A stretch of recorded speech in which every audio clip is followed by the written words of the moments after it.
Bapak istirahat seharian sibuk dengan berbagai aktivitasnya di sekolah ini. Mohon maaf sebelumnya Bapak, izin saya mau wawancara terkait dengan sifat-sifat kepemimpinan yang ada di sekolah ini, terutama bagaimana sikap Bapak dalam memutuskan berbagai keputusan yang terjadi di sekolah ini. Bapak sebagai pimpinan sekolah ini pasti banyak berhadapan dengan masalah-masalah yang harus diputuskan. Itu kalau saya ini ingin mewawancara terkait dengan keputusan-keputusan yang diambil dalam menangani berbagai masalah. Jadi Bapak, mohon maaf. Silakan. Selama ini kan Bapak dapat mengidentifikasi kasus-kasus yang merupakan etika atau laporal yang terkait dengan banyak hal yang terjadi di sekolah. Bagaimana Pak terkait dengan memang untuk permasalahan kasus di sekolah ini sangat banyak sekali, apalagi kaitan dengan dilema etika yang memang itu membutuhkan suatu kebijakan dalam menentukan keputusan ya kaitan dengan kasus yang berkaitan dengan dilema ini. Karena di situ ada benturan kepemimpinan gitu kan, sehingga membutuhkan sebuah solusi yang terbaik untuk semua pihak. Misalnya ketika anak yang kesiangan dengan membantu orang tuanya gitu ya, jadi ada sebuah kebijakan yang memang tidak selamanya harus mengikuti aturan yang kaku, kita harus ya fleksibel. Mungkin itu ya salah satu dilema yang memang harus kita pertimbangkan. Terima kasih Pak. Jadi sudah ada Bapak sudah tahu bahwa itu adalah dilema etika terkait dengan permasalahan Pak ya. Oke. Baik, selanjutnya Pak, maaf.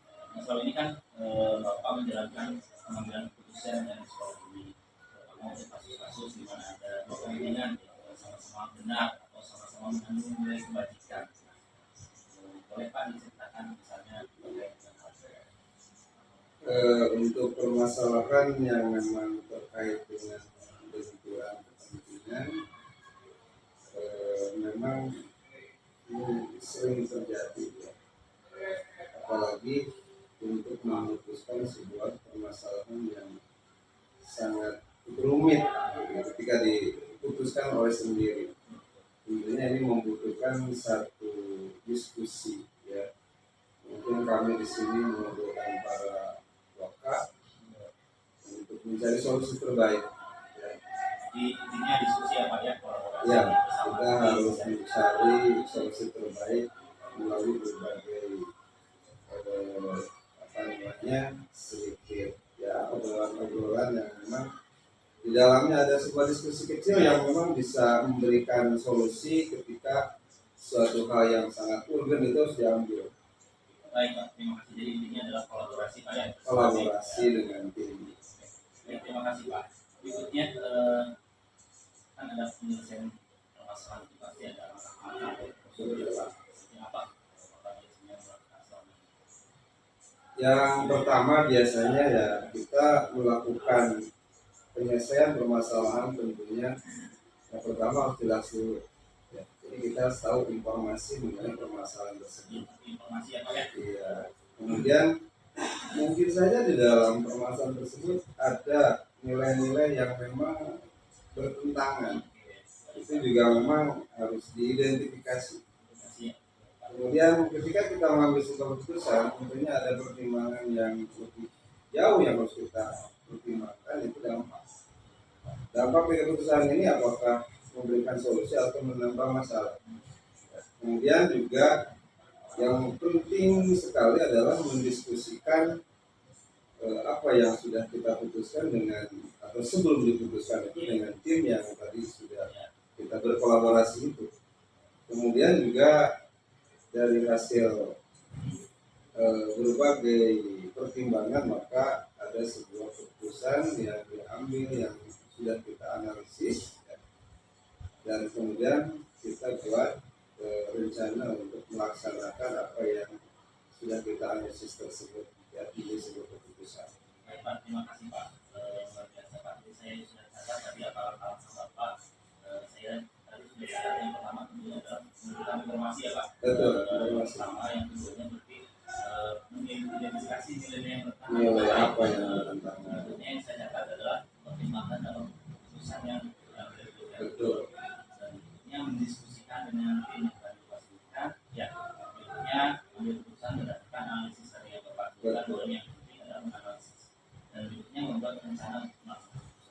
Iya. Oke, baik, terima kasih Pak, luar biasa. Terima kasih informasinya. Berikutnya, pertanyaan berikutnya Pak, mohon izin. Hal apa saja yang selama ini Bapak anggap efektif dalam pengambilan keputusan pada kasus yang berkaitan dengan dilema? Kaitan dengan pengambilan keputusan yang memang benturannya adalah dengan dilema yang ya, mungkin disebut apa ya, conflict of interest atau dilema etika. Memang kita tidak bisa mengambil sebuah keputusan yang mengandung konsekuensi ketika diambil itu akan menimbulkan dampak baik secara internal maupun eksternal ya, yang satu ke satu apa satuan pendidikan misalnya atau organisasi. Tentunya kita harus membicarakan berbagai permasalahan yang kaitan dengan dilema ini ya dengan banyak pihak ya, terutama dalam satu satuan pendidikan itu ada, kami punya banyak wakil yang akan jaga sebagai tim untuk berkolaborasi bagaimana mencari solusi tentang suatu permasalahan yang berkaitan dengan benturan atau dilema etika ini gitu ya. Di satu sisi misalnya ini ada suatu permasalahan, tapi di sisi lain ini adalah ketika tidak diambil suatu keputusan maka ini juga akan berdampak kurang baik. Mungkin itu. Baik Pak, terima kasih. Tadi sudah kita sampaikan berkaitan dengan hal itu Pak. Jadi, pertanyaan berikutnya, hal apa saja nih Pak yang selama ini merupakan yang Bapak rasakan merupakan tantangan dalam pengambilan keputusan pada kasus-kasus yang Bapak selama ini alami atau dengan Bapak lakukan di kasus-kasus terkait dengan dilema etika ini. Kira-kira tantangannya apa Pak dalam pengambilan keputusan? Ya, tantangannya memang di dalam pengambilan keputusan ini ya kaitan dengan konflik-konflik yang terlibat antara pihak-pihak yang terkait gitu ya. Itu juga tidak mudah karena mungkin juga ada tekanan dari pihak-pihak gitu ya. Bahkan mungkin kita juga gamang gitu, bingung gitu, ada ketidakpastian bagaimana dalam memilih keputusan yang tepat dan terbaik, mungkin win-win solution gitu ya. Ya, kadang-kadang juga sulit ya untuk mengambil sebuah keputusan yang sangat bijak agar semua pihak bisa menerima, itu bukan hal yang mudah. Jadi tidak semua keputusan yang diambil itu bisa diterima oleh semua pihak. Betul. Ya. Terima kasih Pak, ini informasi yang luar biasa. Berikutnya Pak, apakah Bapak selama ini memiliki sebuah penakalan atau jadwal tertentu dalam sebuah penyelesaian kasus begitu ya? Apakah Bapak langsung menyelesaikan di tempat atau memiliki sebuah jadwal penyelesaian atau perusahaan seperti apa yang selama ini Bapak jalankan? Kaitan dengan jadwal ya mungkin ya tidak ada jadwal yang pasti ya, tapi selama ini saya berusaha untuk mencari waktu-waktu yang ya kosong begitu dalam menyelesaikan permasalahan sesuai dengan kebutuhannya, karena masalah itu harus secepat mungkin ya diselesaikan ya. Bahkan mungkin ya langkah-langkah yang diambil pun ya kita harus berhati-hati, walaupun cepat tapi tetap kehati-hatian itu sangat diperlukan. Kemudian juga ya kita juga sudah membiasakan untuk membuat sebuah rencana gitu kan, dari sebuah permasalahan yang nanti akan diselesaikan, memberikan tenggat waktu juga untuk setiap langkah, dan kita juga selalu fleksibel lah, tidak terlalu kaku gitu ya, waktu-waktunya tidak harus jadwal tertentu gitu. Jelas itu adalah sebuah hal yang memang butuh pemikiran dan suatu hal yang butuh ketelitian juga. Baik Pak, terima kasih Pak. Jadi tidak ada tanda tetap ya Pak, tapi memang Ya. disesuaikan dengan fleksibilitas dan tentunya dengan waktu yang memang yang tepat. Baik. Betul. Berikutnya Pak, adakah seseorang atau tokoh yang selama ini mempermudah atau membantu dalam pengambilan keputusan dalam masalah-masalah yang selama ini terjadi? Dalam pengambilan keputusan yang memang sangat sulit diputuskan ya alhamdulillahnya kami punya tim, karena selalu berkoordinasi, berkolaborasi gitu ya, yang tentunya selalu berpedoman pada etika yang jelas gitu kan, bagaimana masalah diselesaikan sesuai dengan SOP. Kemudian juga ya kadang ada pihak ketiga sebagai mediator atau konsultan dari luar gitu kan yang diperlukan, maka mungkin dibutuhkan untuk memberikan pandangan tambahan, ya bahkan mungkin ya adanya juga keterlibatan dari seluruh warga sekolah terkait dengan permasalahan yang dihadapi. Nah, sehingga kita merasa bahwa apa yang kita hadapi itu adalah bukan masalah seseorang tapi masalah kita bersama, sehingga rasa memiliki terhadap organisasi itu menjadi suatu keniscayaan. Pasti memang ada keterlibatan pihak yang ahli begitu Pak. Iya Dari betul. konsultan atau mediator atau mungkin yang dari ya kalau misalkan anak-anak di sekolah mungkin kalau terlibat dengan kriminal, Iya ada kepolisian. oke, kalau misalkan ahli dengan itu ada misalkan ada Iya. psikiater dan sebagainya. Oke Pak, baik. Berikutnya Pak, dari semua hal yang tadi Bapak sampaikan, pembelajaran apa yang Bapak petik dari pengalaman Bapak selama mengambil keputusan yang terkait. Ya, dalam pengambilan keputusan ada beberapa hal yang bisa dipetik ya, pengalamannya. Yang pertama memang kita harus selalu terbuka, Ya, terbuka ya Pak. harus selalu terbuka, ya selalu berkomunikasi, gitu kan.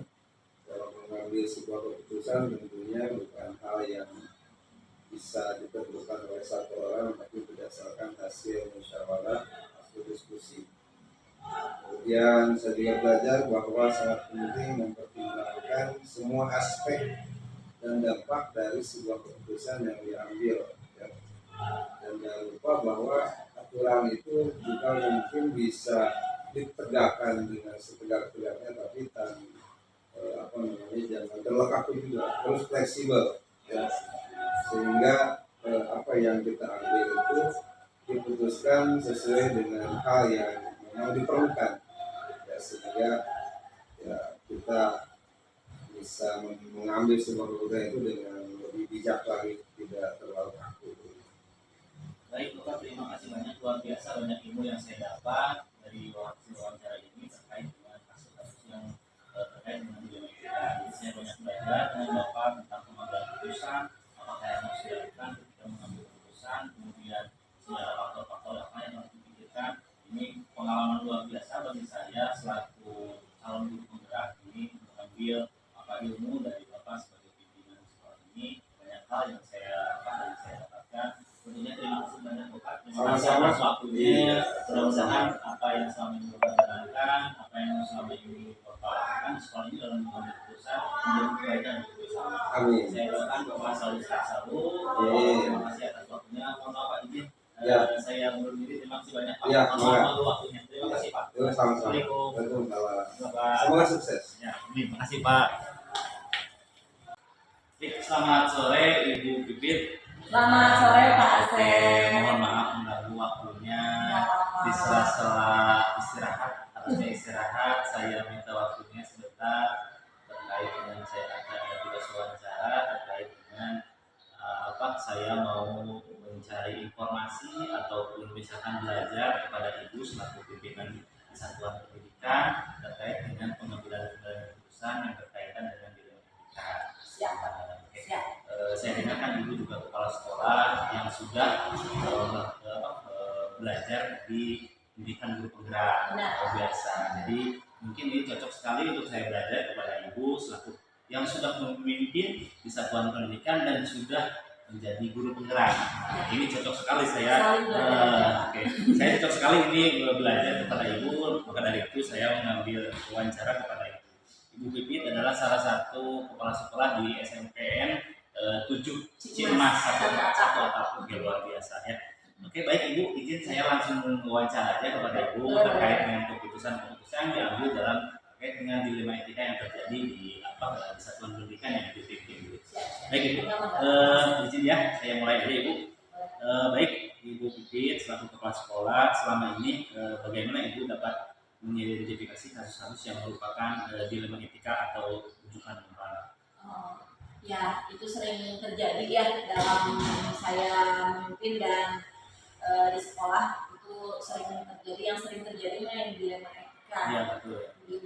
Dan ini kalau saya ada mengidentifikasi kasus itu dilema etika atau rujukan moral, pertama tentu dari fakta Pak. Fakta, terus kemudian informasi gitu Ya. dari apakah situasinya benar dengan benar gitu, atau dengan salah. Iya, betul. Kalau bujukan moral gampang, kalau udah ketahuan ya. kalitannya udah kriminalitas, udah ini udah pasti Udah udah pasti. urusannya Oke. dengan hukum. Tapi Oke. yang berat itu dilema Baik. etika. Baik Bu, berarti Ibu sudah tahu ya berarti Ya. ini yang termasuk dilema etika, itu yang semua. Itu pertanyaan pertama berarti Ibu sudah tahu ini maksudnya dilema Ya. etika ini bukan. Oke, baik, terima kasih Ibu. Berikutnya, pertanyaan berikutnya karena masih berkaitan nih, jadi pertanyaan pertama mungkin apakah ada atau tidak. Jadi jawaban Ibu tadi sudah mengatakan bahwa belum ada dapat diidentifikasi tentang konflik-konflik yang Ya. dilema etika. Baik Ibu, selanjutnya pertanyaan selanjutnya, bagaimana Ibu menjalankan pemanggilan keputusan di sekolah Ibu, terutama untuk kasus-kasus di mana ada dua kepentingan yang sama-sama benar atau sama-sama mengandung nilai kebajikan?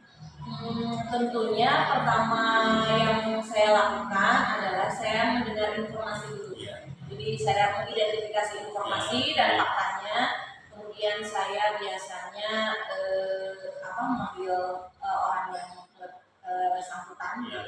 Kemudian saya nggak tanya secara jelas sih, tentunya nanti dia akan cerita. Pasti kalau udah saya ngobrol juga dia sudah merasa gitu kan, nanti langsung ada beralasan ataupun apa dia bercerita, saya dengarkan saja dulu gitu. Setelah saya dengarkan, kemudian saya tidak langsung menjustifikasi bahwa itu salah, itu benar, itu ini, tapi saya upayakan coaching dulu agar dia menemukan solusinya dengan situasi yang dihadapi.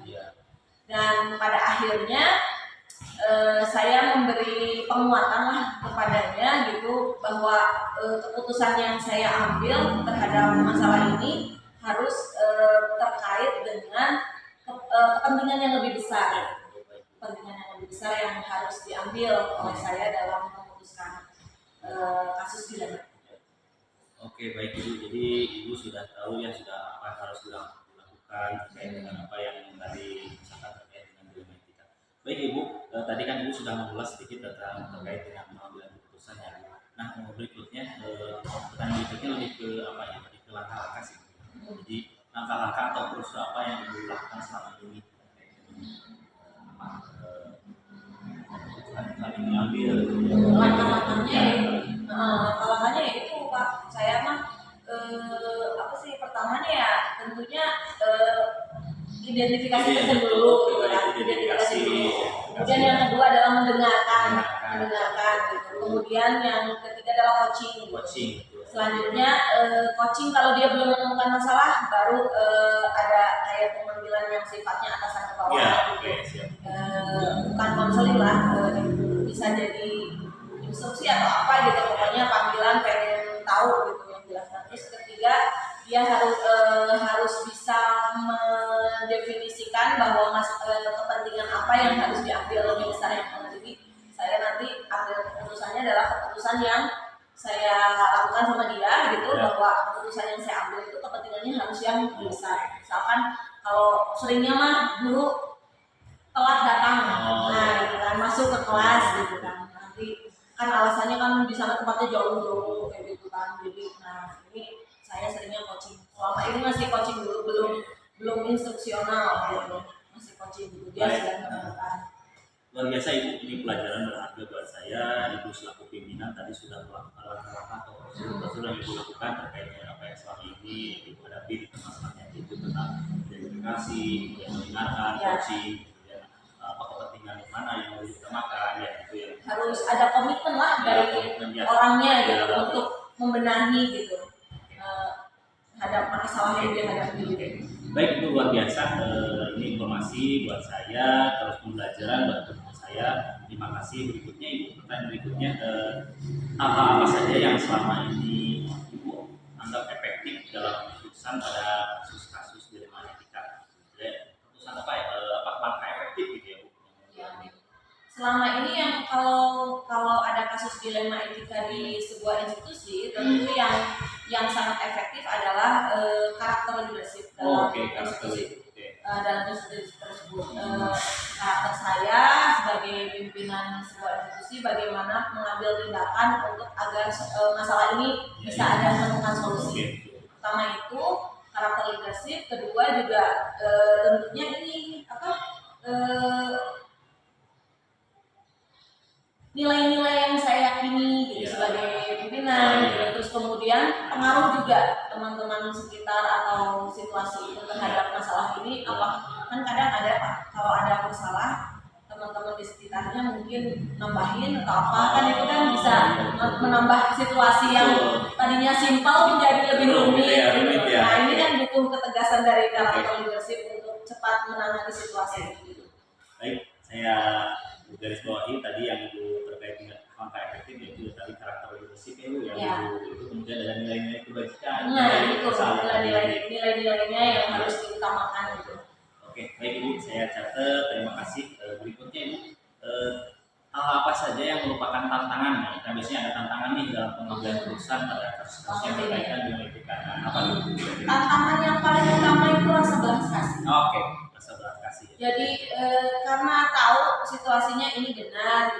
Misalkan dia terlambat datang, misalkan datang ke sekolah terlambat, anaknya sakit atau orang tuanya sakit itu kan kalau nggak dibawa ke dokter itu kan masalah. Iya, betul. Kalau ke sekolah datang juga masalah juga. Iya. Nah itu kan, kalau dilangsungkan kita secara disiplin gitu, disiplin pegawai misalnya gitu, kan tetap kita tidak memiliki rasa belas kasih gitu. Jadi makanya yang tantangan terbesar adalah rasa belas kasih. Jadi harus bisa menempatkan porsi rasa belas kasihnya itu ada cenderung di mana, tidak bisa berat sebelah. Kalau mementingkan guru itu juga juga nantinya akan salah dimanfaatkan. Kalau memperbolehkan tetap hadir juga harus ada solusi. Siapa yang ngurus anaknya bawa ke rumah sakit. Oke, baik Bu, saya garis bawahi tantangan terberat itu adalah 11 kasih. Emosi. Apalagi perempuan itu kalau udah curhat kayak gitu. Kasihan. Baik Bu, terima kasih Bu. Ini saya catat ya, jadi rasa belas kasih tantangan terbesar. Oke, berikutnya Bu, dalam pengambilan keputusan dalam menyelesaikan kasus-kasus. Mungkin Pak ada apakah Ibu punya jadwal tertentu atau misalkan ini ada suatu masalah, apakah harus dijadwalkan dengan dulu apakah langsung ditangani saat itu atau seperti apa? Enggak. Jadi tergantung situasi dan kondisi yang dihadapi saat itu. Gitu misalkan, tapi saya ada kayak bikin timeline sendiri, saya harus apain dulu. Kemudian saya juga harus mencari nasihat atau saran mungkin dari orang-orang terdekat saya, pertama kalau sekolah senior yang sebagai mentor saya, yang jejaknya saya ikuti, gitu. Kemudian keluarga juga saya mintain saran, gitu. Jadi cari yang dan dari teman-temannya juga saya juga bertanya gitu kaitan dengan masalah ini. Jadi tidak ada timeline tertentu, tapi saya prosesnya dilalui. Yang jelas tidak bisa secepat itu kalau untuk kasus dilema etika. Tapi kalau untuk rujukan moral bisa langsung saya jelas itu. Baik Ibu, terima kasih. Ini pertanyaan berikutnya masih berkaitan dengan tadi yang Ibu sampaikan. Jadi apakah ada faktor-faktor luar atau seseorang yang selama ini yang mempermudah membantu Ibu dalam pengambilan keputusan? Jadi sedikit sudah jelas sebetulnya sama Ibu. Misalnya kalau misalkan pengambilan keputusan di sekolah dan itu melibatkan misalnya juga ada misalkan ranahnya hukum, ada keputusan atau apa? Kalau pihak-pihak terkait itu tadi yang seperti saya ceritakan bahwa saya sebagai saya baru beberapa tahun lah jadi kepala sekolah, tentunya saya ingin dapat ilmu gitu dari para senior gitu dan keluarga, tentunya orang tua, suami gitu tentang kaitan masalah pekerjaan yang saya hadapi. Jadi saya pasti bercerita dulu gitu, kira-kira mereka tanggapannya seperti apa, solusinya seperti apa gitu. Kemudian saya pikirkan gitu. Kemudian itu nanti saya akan melakukan. Oke, baik Ibu, paham ya. Jadi maksudnya tadi memang Ibu ada faktor orang-orang yang misalkan membantu Ibu dalam keputusan mempertimbangkan. Cuma ngasih saran sih. Kalau keputusan ada tentunya yang di saya gitu. Tapi mempertimbangkan misalkan plan A, plan B kayak gitu. Kalau ambil yang seperti ini gimana nanti? Jadi pandangan gitu ibu tambahan Ya, ada pandangan, ada Oke. pandangan. Baik ibu, terima kasih. Pertanyaan terakhir nih bu, nih dari semua yang ibu sampaikan tadi pada saya banyak pembelajaran yang saya petik ya tadi yang sudah saya catat, tentunya banyak pengalaman yang akan saya ambil daripada ibu. Berikutnya pembelajaran apa yang dapat ibu petik dari pengalaman ibu selama mengambil keputusan dalam menikah? Jadi pengalaman ibu sendiri itu apa? Pertama itu belajar kontrol diri. Oke, kontrol dulu ya. Ya, jadi itu kontrol ya dari emosi, dari pemikiran gitu, kemudian tindakan juga harus dikontrol. Jadi hati-hati gitu, karena kita menghadapinya orang, Iya. gitu ya, orang dewasa gitu. Iya. Kalau anak-anak jelas kan mereka punya kesepakatan dan kalau anak-anak lebih mudah paham konsekuensi ya. Iya. Jadi paham. Tapi kalau orang dewasa kadang kan punya pertimbangan-pertimbangan lain. Kontrol diri. Nah, ketika kontrol diri belajar, maka akan belajarnya kesana sabar. Belajar sabar. Belajar sabar gitu, Ya. belajar sabar. Dan akhirnya ketika masalah ini terlewati ya bersyukur aja. Alhamdulillah. Jadi ada pengalaman pasti ya bu ya, Iya. hikmah yang diibu. Iya, Jadi kontrol iya. diri, sabar, Ah. ya, ada masalah. Karena belajar kontrol jadinya harus belajar sabar ya. Emosi diri ya bu ya, oke. Oke, luar biasa ibu. Ya, Apa yang tadi ibu sampaikan ini pembelajaran yang luar biasa buat saya selaku yang sedang menjalani pendidikan guru penggerak ini, terutama terkait dengan kasus-kasus yang berkaitan dengan etika. Ya. Jadi banyak saya tentunya ini banyak ilmu yang saya ambil dari ibu, karena ibu sebagai pimpinan sekolah yang juga termasuk dari guru penggerak. Karena itu mungkin saya tepat nih mengambil wawancara kepada ibu karena banyak hal-hal yang saya dapat di sini. Baik ibu, terima kasih banyak atas Sama-sama, waktunya. Mohon sama-sama, maaf ini Pak sudah Asep. waktunya istirahat itu Apa? sudah saya waktunya untuk Santai keluarga. saja, santai saja. Oke, itu aja ibu. Ya, Terima kasih atas semoga kesempatannya. sukses Amin, untuk terima kasih. PGP-nya Oke. Pak Asep sampai nanti lulus. Amin, amin. Dan semoga nanti jadi kepala sekolah. Amin, amin.